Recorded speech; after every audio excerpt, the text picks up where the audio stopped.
আমার যে ফেসবুকের ব্যক্তিগত প্রোফাইল এবং পেজ এবং আমার মেইল, আমার হোয়াটসঅ্যাপ, এই 4টা জায়গায় আমি যখন ইনবক্স চেক করি, এই জামাত, শিবির, বিএনপি, ছাত্রদলের যারা বট বাহিনী, এদের মুখের ভাষা যদি আপনারা শুনেন, আমি নিশ্চিত আপনারা কেউ সুস্থ স্বাভাবিক থাকতে পারবেন না, আপনারা ট্রমাটাইজড হয়ে যাবেন। এখন অনেকেই বলতে পারেন, ভাই আপনিও তো গালি দেন, আপনি তো গালি দিতে কম না।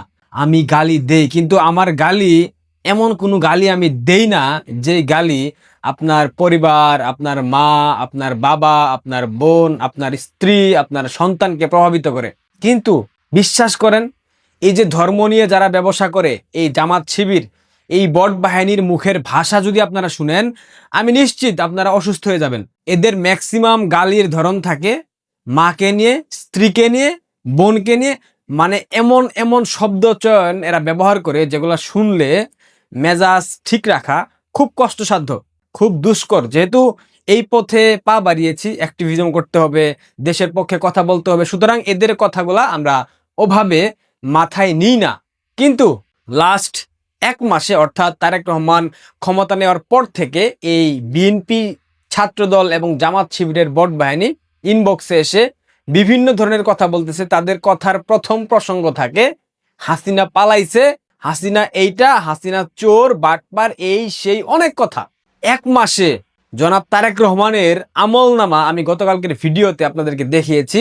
1 মাসে বাংলাদেশকে কোথায় নিয়ে গিয়ে দাঁড় করিয়েছেন, বাংলাদেশে 1 মাসে কি কি অপকর্ম হয়েছে, আর তিনি কি কি সফলতা অর্জন করেছেন, সবকিছু আমি আপনাদেরকে বিস্তারিত ব্যাখ্যা দিয়েছি।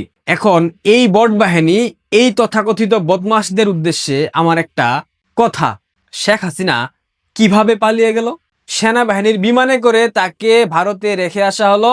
যে বিমান তাকে ভারতে রাখতে গিয়েছিল, সেই বিমান তাকে সসম্মানে ভারতে রেখে আবার বাংলাদেশে চলে এসেছে।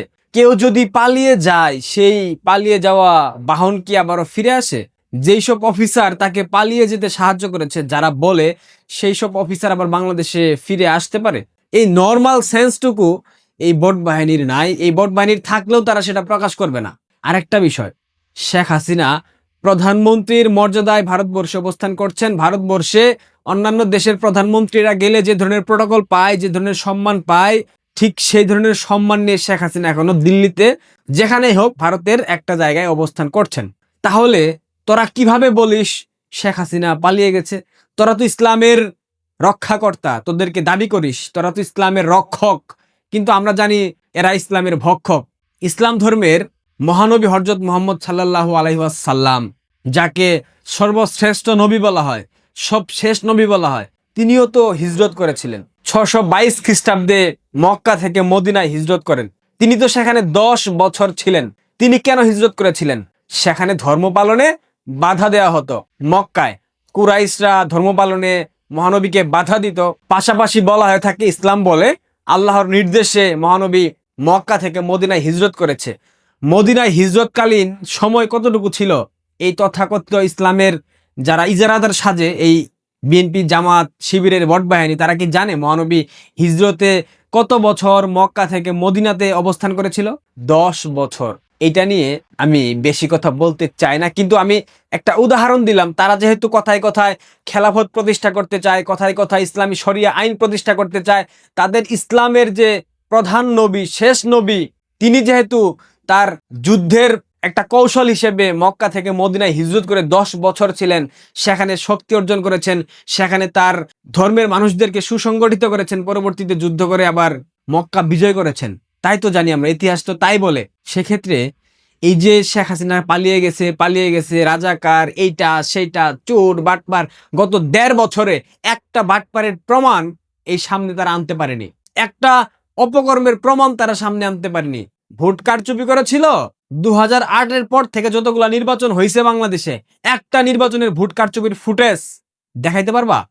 তোমরা দেখাইতে পারবা না।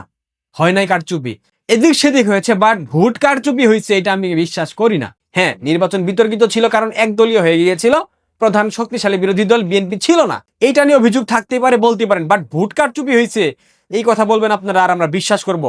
এটা হতে পারেন। বিএনপির নেতাকর্মীরা বলার চেষ্টা করে, বিএনপির নেতাকর্মীরা দেশ থেকে পালায় না, বিএনপির নেতাকর্মীদের উপর যত ধরনের নির্যাতন নিপীড়ন হোক না কেন, তারা দেশেই থাকে, তারা দেশপ্রেমিক, তারা দেশকে অনেক ভালোবাসে, ছাচ্ছা প্রেমিক। বিএনপির বর্তমানে সেকেন্ড ইন কমান্ড যাকে বলা হয়, প্রধানমন্ত্রীর অবর্তমানে যে সব ধরনের নিয়ন্ত্রণ করবে, মন্ত্রিপরিষদ বিভাগ, স্বরাষ্ট্র, প্রতিরক্ষা, সশস্ত্র, সব গুরুত্বপূর্ণ যতগুলা সেক্টর আছে সবকিছু যার দায়িত্বে থাকবে, শিলং সালাউদ্দিন 9 বছর ভারতবর্ষে পালিয়েছিল। পালাই নাই? তোমাদের পিতা, তোমাদের জাতির পিতার পুত্র জনাব তারেক রহমান কোথায় ছিল? 2007 সালে মুচলেখা দিয়েছিল এই মর্মে যে আমি আর বাংলাদেশের রাজনীতি করব না, বাংলাদেশের রাজনীতি নিয়ে কোনো ধরনের হস্তক্ষেপ করব না, মাথা ঘামাবো না, নাক গলাবো না। এই কথা বলে রাজনীতি না করার শর্তে চিকিৎসার কথা বলে লন্ডনে যায়নি? ছিল কত বছর? 17 বছর। আরে 17 বছর তোদের নেতা দেশ থেকে পালিয়েছিল, 17 বছর তোদের নেতা নির্বাসনে ছিল, 17 বছর তোদের নেতা হিজরতে গিয়েছিল, 17 বছর তোদের নেতা পলাতক ছিল, 17 বছর পর আইসা প্রধানমন্ত্রী হইতে পারছে। আর শেখ হাসিনা মাত্র 1.5 বছর হয়েছে, শেখ হাসিনা বাংলাদেশে ফেরত আসবে না। এ কথা তোরা কিভাবে ভাবিস? তোরা কিভাবে বলিস শেখ হাসিনা পালিয়ে গেছে? এটা কি হয়? এটা কি মানে যুক্তিযুক্ত হতে পারে? গালি দাও তোমরা, তোমাদের মুখের ভাষা এটাই আমরা জানি, কিন্তু গালি দেওয়ার আগে নিজেদের দিকে তো একটু তাকিয়ে দেখা উচিত যে তোমরা কি জন্য গালি দিচ্ছ, কোন ইস্যুতে গালি দিচ্ছ, যেই গালিটা দিচ্ছ আদৌ সেটা যৌক্তিক কিনা। তোমাদের তারেক রহমান 17 বছর নির্বাসিত জীবন শেষে বাংলাদেশে এসে প্রধানমন্ত্রী হয়েছে। কেউ স্বপ্নেও ভেবেছিল গ্রেনেড হামলার আসামি বাংলাদেশের প্রধানমন্ত্রী হবে? কেউ স্বপ্নেও ভেবেছিল যে ব্যক্তি এক যুগে 64 জেলায় সিরিজ বোমা হামলা চালিয়েছিল সেই ব্যক্তি বাংলাদেশের প্রধানমন্ত্রী হবে? ভেবেছিল কেউ? ভাবেনি। সুতরাং ভাবতে হবে রাজনীতি একটা দীর্ঘমেয়াদী গতিশীল প্রক্রিয়া, একটা ম্যারাথন রেসের মতো। এখানে যে কোনো সময় যে কোনো পরিস্থিতি পরিবর্তন হতে পারে। রাজনীতিতে কেউ কারো চিরস্থায়ী বন্ধু না, কেউ কারো চিরস্থায়ী মিত্র না, কেউ কারো চিরস্থায়ী শত্রু না। এইটুক সেন্স তোমাদের মধ্যে আনা উচিত, বিএনপির নেতাকর্মীরা বিশেষ করে।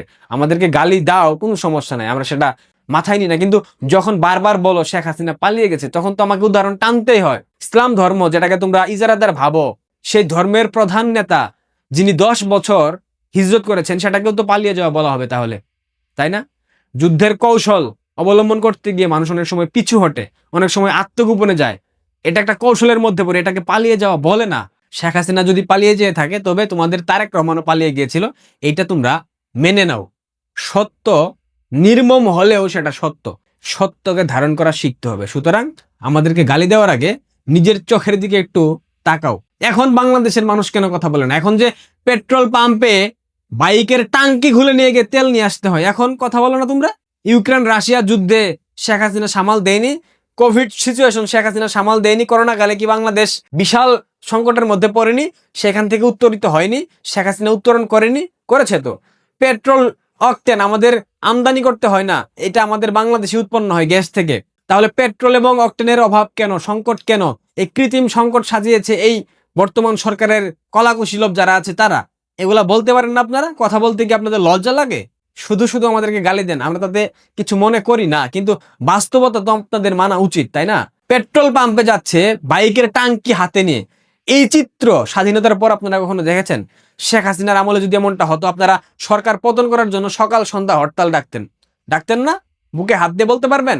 সুতরাং কিছু বলার পূর্বে একটু ভেবে দেখা উচিত সেটা ঠিক না বেঠিক। ভালো থাকবেন, পারলে শেয়ার করবেন। ধন্যবাদ।